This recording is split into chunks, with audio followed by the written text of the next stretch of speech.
이코노미 인포맥스 함께하고 계십니다. 시장 기업 이야기 좀 이어가 볼까요? 중국 투자 전문가 찐닝 연구원 함께합니다. 안녕하세요. 안녕하세요. 네, 오늘 기업 얘기를 좀 들어보고자 하는데 어제 엔비디아 간밤에 주가에도 좀 큰 영향을 미쳤다고 이제 분석이 되는 가장 큰 뉴스가 있습니다. 바로 화웨이 얘기인데 엔비디아 고성능 AI 칩을 대체할 수 있는 칩을 개발한다. 이게 이름이 어센드 910D입니다.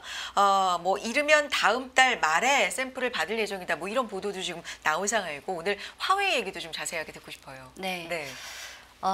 지금 원래는 네. 중국의 AI 반도체 칩 시장에서 엔비디아가 거의 80~90% 정도 시장 점유율을 차지할 정도로 독과점하고 있었는데 어쨌든 바이든 행정부에 이어서 트럼프 행정부도 반도체 제재를 이어가고 있어서 지금 화웨이가 엔비디아의 그 고성능 AI 칩을 대체하는 목표로 자체적인 국산화 AI 칩을 개발하고 있는 게 맞고요. 하지만 기사를 보면 그 월스트리트 저널이나 로이터 통신에서 보면 중국 현지 보도가 아니라 외신 보도 내용은 지금 그 기술적인 실현 가능성을 테스트하기 위해서 중국 현지 기술 업체들과 접촉하고 있고 맞아요. 빠르면 5월 네. 말에 첫 샘플을 받을 예정이다. 하지만 중국 현지, 그러니까 화웨이 스타일이 항상 어떤 중요한 연구 개발을 할 때 발표를 안 해요. 그리고 항상 외신 쪽에서 먼저 이런 추측이 있다, 이런 소문이 있다 발표하다가 실제로 제품을 출시하고 나서 일정 기간 동안 그 성능이나 연산 능력을 테스트 받아야 되잖아요. 그리고 후에 확실시 되고 나서야 중국 현지에서 보도가 돼서 그래서 5월 말까지 뭐 빠르면 5월 말에 첫 샘플 나온다는 거는 이제 6월이 돼야 그게 확실히 검증이 될 수 있고요. 근데 중국 현지에서도 반도체 쪽을 연구하는 사람들이 공식 보도는 아니지만 업계에서는 지금 화웨이가 자체 개발하고 있는 이 AI 칩 GPU는 기존의 화웨이 그 국산 버전보다 뭐 2개를 하나로 패키징해서 그 연산 능력이나 메모리 용량이 기존 대비 2배가량 된다. 그래서 확실히 예전 버전보다는 좀 성능이 강해졌다. 하지만 엔비디아의 그 AI 칩이 H100이잖아요. 그거랑 확실히 100% 견줄 만한 건지는 이제 6월이 돼서 알 수 있고요. 근데 방금 말씀하셨다시피 어제 엔비디아가 장중에 4%까지 하락하다가 막판에 한 2%대까지 축소됐잖아요. 근데 올 들어 한 어젯밤까지 엔비디아 주가가 총 20% 하락했는데 네. 지금 월가 쪽 추산을 보면 재무적으로 올해 2월부터 4월 이 3개월 동안 한 엔비디아의 그 재무적 손실이 한 55억 달러가 나올 거고 그리고 엔비디아뿐만 아니라 AMD도 중국에 많이 수출해요. AMD도 2월부터 4월까지 3개월 동안 8억 달러 손실이 예상된다라는 게 월가 추산이고 네. 그래서 지금 2025 회계년도 그러니까 작년 한 해 엔비디아의 전체 매출에서 중국향 수출이 한 13%에서 15% 차지하는데 만약 트럼프발 그 관세 전쟁에 따라서 이 엔비디아의 그 수준의 그 버전까지 중국 수출을 금지한다면 이제 1년 지나면 엔비디아의 전체 매출에서 중국의 비중은 한 자릿수로 축소될 수밖에 없을 것 같아요. 네. 그러면 단기적으로는 당장은 지금이 이미 4월 말 5월이라서 올해가 6개월밖에 안 남았잖아요. 그러면 올 한 해만 봤을 때는 중국의 전체 AI 칩 시장에서 엔비디아의 비중은 확실히 내려갈 거고 그 대신 화웨이가 지금 자체 개발하는 그 성능이 설령 현실적으로 엔비디아랑 좀 격차가 있어도 여러 번의 연산이나 그런 트레이딩을 통해서 올 한 해는 화웨이의 그 시장 점유율이 확실히 올라갈 것 같고 그리고 중장기적으로는 지금 화웨이가 자체 개발하는 반도체 칩이 주로 국내용이잖아요. 네. 그러면 이게 만약 성숙화돼서 더 보급이 되면 이제 다른 나라로 해외 수출까지 그래서 중장기적으로는 어쨌든 엔비디아에게는 실질적인 악재고 화웨이나 화웨이를 비롯한 중국 국산 반도체는 실질적인 호재라고 생각하고요. 그리고 중국 정부가 그 4월 2일 트럼프발 관세 전쟁 발발 이후 지금 미국이 중국을 반도체 제재하고 있지만 역으로 중국도 미국산 반도체를 제재하고 있거든요.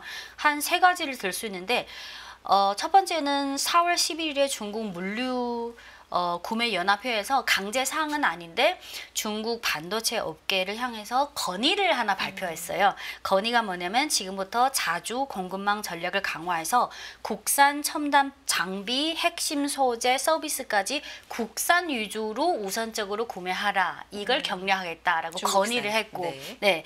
그리고 거기에 따라서 일정한 과도기 때 그러니까 영향을 받는 기업이 있었잖아요. 그런 기업에 대해서는 정부 차원에서 일정한 금전적인 그 보상을 주겠다. 그리고 두 번째는 같은 날에 중국 반도체 산업협회에서 뭘 발표했냐면 원산지에 관한 지정 정책을 좀 바꿨어요. 지금까지는 예를 들어서 두 가지. 미국산을 중국으로 직접 수출할 때, 그리고 미국에서 웨이퍼를 만들어서 다른 아시아 나라에서 패키징 테스트를 해서 중국으로 수출할 때, 이런 경우에는 원산지 기준이 좀 애매한 경우가 많은데 지금부터는 4월 11일부터는 미국에서 웨이퍼를 생산한 거라면 직접 중국으로 수출하든지 동남아나 아시아를 거쳐서 수출하든지 다 원산지를 미국으로 하겠다. 그러면 미국산이라면 중국 들어올 때 최소 125% 추가 관세가 붙어요. 그러면 미국산을 수입 안 하겠다는 거예요. 이게 크고요. 그리고 더 길게 보면 중국이 12년 전부터 반도체 육성 정책을 지정해서 그러면 대대적으로 보조금을 줘야 되잖아요. 그러면 그 보조금이 5년마다 이렇게 그래서 지금까지 3기인데 1기는 2014년 한국 원화로 한 27조 원. 2014년에 1기가 27조 원이고 2기가 2019년에 40조 원. 근데 3기가 2024년 5월에 나왔는데 66조 원이에요. 그래서 3기 작년 3월부터는 1기 플러스 2기 이 합계 금액이랑 비슷해요. 그래서 아직은 엔비디아나 다른 뭐 TSMC나 한국의 삼성이나 미국의 다른 글로벌 선도지위에 있는 반도체 업체에 비해서는 화웨이 국산화, 하드웨어든 소프트웨어든 아직은 기술적 격차가 있지만 어쨌든 중장기적으로 국산화를 이렇게 국산화로 이 시장을 주도하겠다는 정부 의지가 명확하기 때문에 그 의지에 따라서 어떤 여러 가지 지원 정책이나 그리고 기업들도 엄청 힘써서 열심히 하고 있어 올해가 어떤 중요한 전환점이 될 것 같아요. 네. 화웨이 얘기 조금 더 해보면 네. 이제 뭐 뉴스 나오는 걸 이렇게 쭉 보면은 스마트 주행, 네. 뭐 자율주행 L3 이런 네. 것도 곧 나온다. 네. 뭐 이런 보도도 있고 한데 지금 화웨이가 하고 있는 어떤 사업 영역이랄까요? 네. 어떤 부분들이 네. 있어요? 보통 네. 만약 한국분 입장에서는 네. 아무래도 화웨이라고 하면 스마트폰은 또 아이폰이랑 한국 삼성이랑 경쟁하고 반도체도 점점 경쟁 관계이고 전기차도 경쟁 관계이고 근데 한국 산업 입장에서는 반도체가 가장 핵심이다 보니까 아무래도 화웨이가 반도체 쪽에서 어떤 기술 혁신 성과가 나오면 그게 막 자극받는. 근데 제가 그림을 하나 만들어 봤는데요. 화면을 보시면서 좌측이 그 화웨이 및 제품. 그래서 좌측이랑 우측 국기를 봐도 어떤 경쟁 관계인지 확 느낌이 드실 텐데 좌측을 보시면 화웨이가 지금 하고 있는 핵심 사업이 어떤 것이냐라는 거를 직감할 수 있을 거예요. 시간 관계로 간단히만 짚어드리면 스마트폰이란 전자제품은 뭐 이건 우리가 프리미엄 제품 위주로 네. 아이폰이랑 경쟁하고요. 네. 그리고 두 번째 행은 지린 9000. 요거는 휴대폰용 그 퀄컴이랑 주로 경쟁하는 휴대폰용 반도체고 그리고 지금 가장 이슈가 되는 거는 지금 엔비디아 A100, H100이랑 경쟁하는 화웨이 국산 칩, 중국어로 성腾 AI인데 영어로 SNS 칩이라고 하고 요게 이제 빠르면 5월 말 또는 6월쯤에 어떤 결과물이 나올 수 있다. 간밤에는 910D 발표 얘기가 나온 거고 네. 원래 그 전 모델이 910B, 910C도 있고 이게 다 시리즈로 근데 나오는 이 거죠. 910C인지 네. D인지는 다 외신에서 뭐 인터뷰나 그런 뭐 업계 관계자 아직 100% 확실하진 않아요. 그래서 그래요. 보도에 그 910C라고 보도되는 경우도 있고 910D라고 그 명칭은 그렇게 중요하지 않아요. 그래요. 네. 그리고 네 번째 EDA, 뭐 전자설계 자동화 요거는 오른쪽에 보시면 미국의 기업이랑 또 경쟁 관계. 그리고 지금 삼성이든 아이폰이든 다 그 뭐 안드로이드나 이런 시스템을 쓰잖아요. 근데 홍멍에서 그 화웨이 스마트폰에는 이미 자체적인 중국어로 홍멍 OS 시스템인데 영어로는 하모니 OS. 그래서 4 버전까지 나왔고 그리고 계속해서 몇 개 건너뛰어서 보면 뭐 위성 통신 기술은 여러분들 잘 아시는 일론 머스크 스페이스 X 스타링크가 있고 그리고 ID도 있고 그리고 1월 20일에 중국의 딥시크가 딥시크 R1이라는 AI 빅모델인데 화웨이 자체에도 빅모델 사업부가 있거든요. 그 명칭이 반고 AI 빅모델인데 딥시크가 나오기 전에는 주로 오픈 AI의 챗 GPT랑 경쟁하는 관계고 이제는 또 중국의 딥시크도 나왔으니까 중국 쪽에 힘이 더 실리는 그리고 전기차는 화웨이는 타 자동차 업체랑 협력해서 전기차 하드웨어, 전기차 자체도 만들고 자율주행 시스템도 만들고 요거는 또 중국의 타사도 많지만 테슬라랑 경쟁 관계고 네. 그리고 마지막 통신 원래 화웨이가 반도체 만들기 전에 주로 통신 장비 쪽을 만들었잖아요. 통신 장비 지금 세계 1위인데 주요 경쟁 업체는 노키아랑 에릭슨. 그래서 화웨이의 어떤 기업 성격을 정리하자면 저는 두 가지로 보고 있어요. 첫 번째는 종합적인 과학기술 혁신 기업 그리고 지금 미국이 몇 년 전부터 계속 제재하니까 화웨이가 대장으로서 국산화의 선도에 서는 이런 종합기술 종합적인 과학기술 혁신 기업. 그리고 두 번째는 삼성이든 아이폰이든 이름 될 만한 큰 기술 혁신 기업은 이 자사의 그런 기술 혁신도 중요하지만 공급망, 밸류체인 수백 개, 수천 개의 그 공급사랑 같이 자사를 중심으로 하는 그 자국의 생태계를 구축하는 게 중요하잖아요. 그래서 요게 2년 전부터 화웨이가 이런 화웨이를 중심으로 하는 생태계 구축을 좀 가속화하겠다. 이게 2023년 9월에 화웨이의 커넥트 포럼, 근데 밸류체인 포럼이라고 보시면 돼요. 모든 수천 개의 그 공급사가 다 사장이 자리를 했는데 거기서 화웨이가 세 가지를 강조했어요. 첫 번째는 화웨이는 지금부터 세계를 위해 두 번째 선택지를 제공하겠다. 그럼 첫 번째 선택지는 방금 그 화면에서 보신 하드웨어든 소프트웨어든 미국 기업 위주로. 그럼 화웨이는 이제부터 기술 혁신을 통해서 세계의 소비자들에게 두 번째 선택지를 제공하겠다. 그 두 번째는 소프트웨어뿐만 아니라 하드웨어, 칩, 엣지 컴퓨팅, 단말, 클라우드 이런 종합적으로 융합 능력을 지속. 방금 그 그림에서 중요한 거는 경쟁 관계도 중요하지만 요 그림만 보면 제가 드는 느낌은 오른쪽에 미국 기업들은 다 미국 기업이지만 하나하나 단독적인 기업이에요.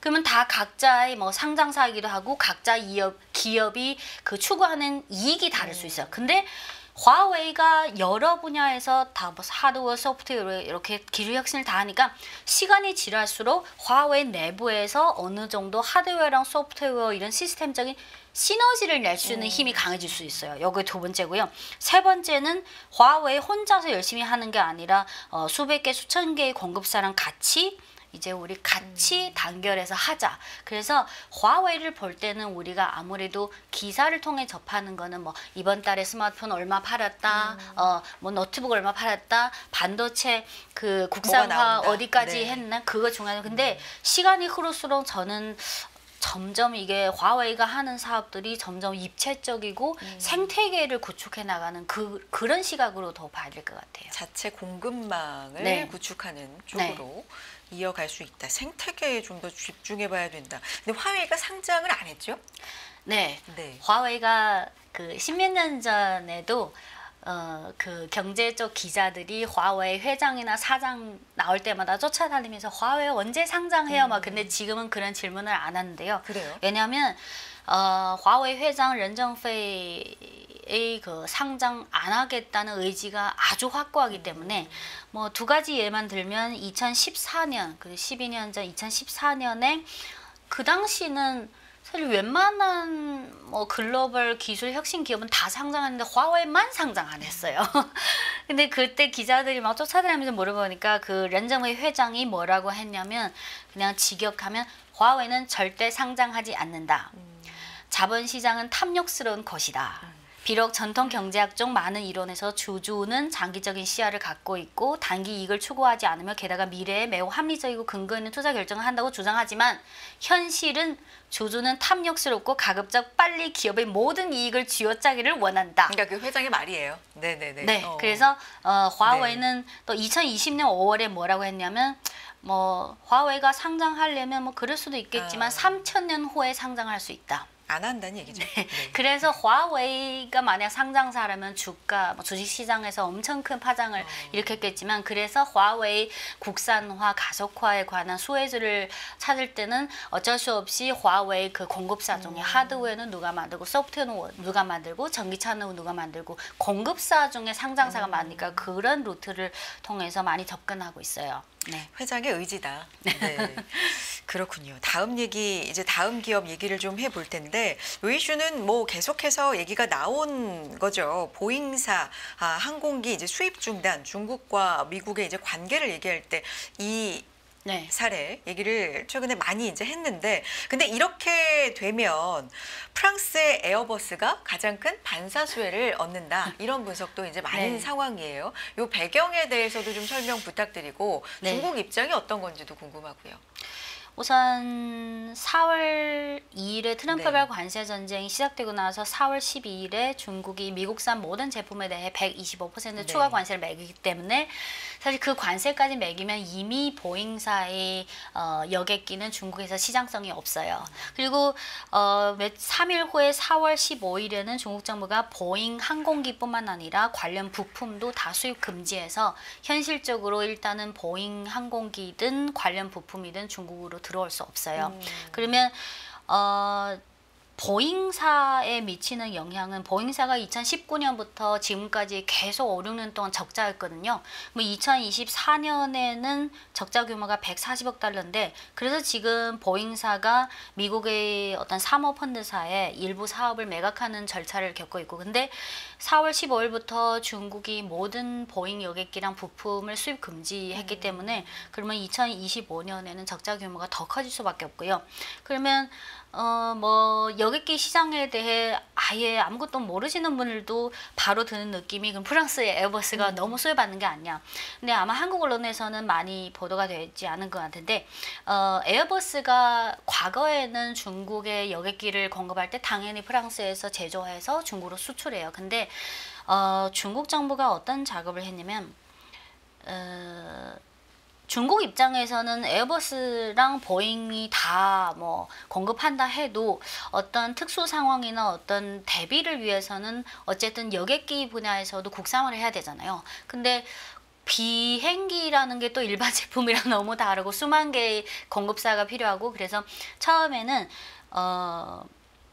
에어버스의 중국 현지 공장을 유치했어요. 그래서 지금 에어버스가 아시아에서 유일한 조립 공장이 중국 천진에 있는데요. 북경에서 가까운 바로 옆에 있는 천진. 그래서 이 에어버스의 천진 조립 공장이 2007년 말에 설립돼서 2009년에 그 A320 비행기를 조립을 개시했고 지금 결과적으로 2024년 한 해 동안 에어버스가 중국에 납품한 여객기가 한 90몇 대가 되는데 그중에 69대가 사실 중국 천진 공장이에요. 그래서 보잉사 항공기 및 부품이 수입 금지에 따른 에어버스의 수혜는 물론 프랑스산 여객기를 중국으로 수출한 것도 확대되겠지만 네. 그보다는 가장 가속화되는 것이 에어버스의 중국 현지 공장에서 그 중국 항공사에 공급하는 그게 가장 공격적으로 확장될 거예요. 그리고 최근에 나온 거는 지금 천진 조립 공장이 하나밖에 없는데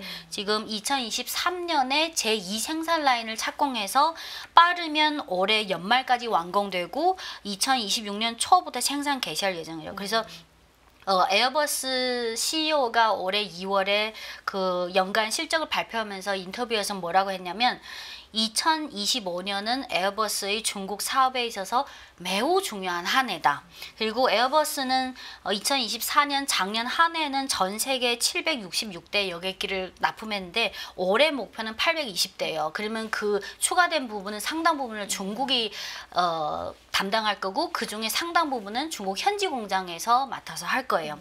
그리고 항공기라는 게 그냥 납품하고 끝난 것이 아니라 유지 보수도 필요하고 뭐 시간이 되면 또 해체도 필요하고 이런 그 좀 특수성이 사후 처리가 있죠. 필요한데 네. 이게 또 최근에 4월 15일에 새로 발표된 건데 에어버스가 중국에서 특히 아시아에서 유일한 원스톱 솔루션 센터를 건설하게 했는데 이 솔루션 센터는 비행기 주차, 저장, 수리, 개조, 해체까지 회수까지 원스톱 서비스를 제공하는데 이게 4월 15일에 하겠다고 발표했고 그러면 이게 원스톱 자세한 건설이나 언제부터 운영 개시할지는 아직 지켜봐야 되고요. 근데 이게 만약 구축이 되면 이제 에어버스는 중국에서 이 원스톱 서비스 센터를 통해서 중국 시장을 서비스할 뿐만 아니라 이제 중국이랑 동남아, 아시아, 태평양 지역까지 어떤 원스톱 서비스 센터의 중심으로 네. 이제 간주될 거예요. 에어버스 얘기였고 요 얘기를 하고 뭐 추가로 궁금한 점 있으면 좀 더 여쭤봐야 될 것 같아요. 왜냐하면 이제 준비한 내용 중에서 전기차 부분도 있고 좀 그리고 궁금하기 또 한 때문에. 가지 하나만 더 네. 보충하고 싶은 거는 네. 아마 한국 언론에서 자세히 다루지 않은 것 같은데 중국 입장에서는 에어버스라는 대체제가 있지만 하나밖에 없잖아요. 그래서 사실 어떤 상황을 대비해서는 2개 또는 이상의 대비책이 있어야 되는데 그래서 중국이 그 국산 여객기를 사실상 2002년부터 시작했거든요. 그러니까 중국의 국산 여객기라고 하면 한국 분들이 좀 생소할 수 있는데 지금은 아직 중국 국내랑 동남아 위주로 운행하고 있는데 간단히 설명드리면 중국의 국산 여객기라고 하면 주로 2가지를 해요. 하나는 명칭이 C909, 하나는 C919. 근데 C909는 2002년 3월부터 연구 개발하기 시작해서 지금 이미 여객 운송량이 1,000만 명을 돌파했고 그리고 이미 동남아 수출, 뭐 인도네시아나 베트남 동남아 수출 시작했고 그리고 가장 국산 여객기 중에 C909랑 C919가 있는데 가장 핵심은 C919인데요. 2개의 차이는 C909는 최대 탑승 인원이 90명이고 비행거리가 3,700km 그리고 C919는 최대 수용 인원이 190명이고 비행거리가 한 5,500km 네. 그리고 단일 통로예요. 근데 C919는 2007년 2월부터 프로젝트를 승인해서 2008년에 중국 상용 항공기 유한회사를 설립해서 연구 개발을 시작했고 결과적으로 지금 운송량이 국내 운송량이 누적 123만 명이고 중요한 거는 C909랑 C919는 본격적으로 동남아 수출을 시작했는데 여러분들도 기억하시겠지만 4월 14일부터 18일까지 중국 국가주석이 베트남, 말레이시아, 캄보디아를 방문했어요. 그때 더 가서가 됐고요. 그 C909랑 C919 국산 여객기 동남아 수출의 결과물을 보면 2023년 4월에 인도네시아에 이미 첫 비행을 시작했고 브루나이 그리고 베트남, 라오스, 캄보디아, 말레이시아, 인도네시아 등 5개국에서 올해 2월에 이미 시범 비행이 시작해서 최근 결과물로는 중국, 베트남, 중국, 말레이시아, 중국, 캄보디아 그 국빈 방문 이후에 동남아 쪽에서 중국 C919, C909 국산 비행기에 대한 그 감항 인증서가 필요하잖아요. 잇따라 감항 인증서를 발급했고 가장 최근 사례로는 4월 19일에 중국 국산 C909 2대가 하노이, 콘다오 섬, 호치민 노선을 개통해서 지금 이미 운행 중에 있고 그리고 중요한 거는 동남아 시장은 이제 점점 규모를 확대해 나가면 되는데 유럽 시장이 또 가장 중요하잖아요. 근데 원래는 중국이 유럽 쪽에 그 유럽 항공안전청에 감항 인증을 신청했는데 유럽 입장에서는 사실 승인해주고 싶지 않겠죠. 근데 이번에 트럼프별 관세 전쟁 때문에 유럽이랑 중국 간의 자동차, 전기차뿐만 아니라 아마 원래 계획보다는 유럽 쪽의 감항 인증도 좀 진행이 좀 빨라질 수 있다는. 근데 아직은 기대 사항입니다. 그래서 보잉사의 여객기 및 부품의 수입 금지에 대한 대체로는 에어버스 프랑스 공장이랑 에어버스 중국 공장 플러스 중국 국산 비행기의 이제 중국 국내의 상용화 확대랑 동남아 수출. 네.